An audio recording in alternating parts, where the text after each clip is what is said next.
अध्यक्ष महोदय, मंत्री महोदय उत्तर देत असताना त्यांनी सांगितलं की आपल्या कॉटन असोसिएशनच्या माध्यमातून एक एमएसपी असते, जी एमएसपी तुम्ही वाचून दाखवली 7,521 एका क्वालिटीसाठी आणि 7,121. हा जर रेट कॉटन असोसिएशनचा असेल तर मग मार्केट याच्या खाली जाऊच शकत नाही असं तुम्ही म्हणाला. असं नसतं अध्यक्ष महोदय, कारण 80 लाख बेल्स आपल्या महाराष्ट्रामध्ये कॉटनच्या प्रोड्यूस होतात. जसं सोयाबीनचं सांगतो, सोयाबीनचा आपला रेट किती आहे? 4,800 आहे.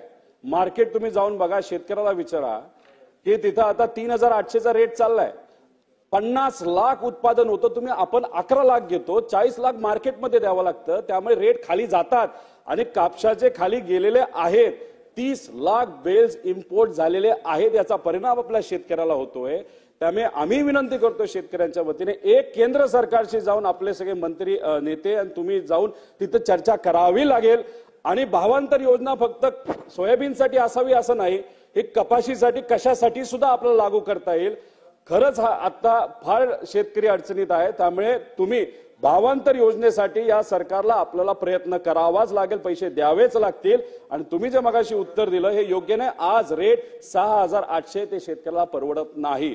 त्यामुळे आपण लोकात असता पण अधिकारी एसीत बसून काहीतरी आपल्याला माहिती देतात, ही साफ चुकीची माहिती. आपण शेतकऱ्याचा हित मनामध्ये ठेवून राजकारण बाजूला ठेवून आमची विनंती एवढीच आहे की यात खरंच आज लक्ष देण्याची जरूर आहे, तेवढं मात्र आपण लक्ष द्यावं.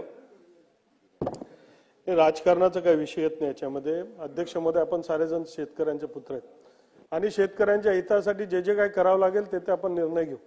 अध्यक्ष महोदय, आपण सातत्याने कापसाची खरेदी करतोय.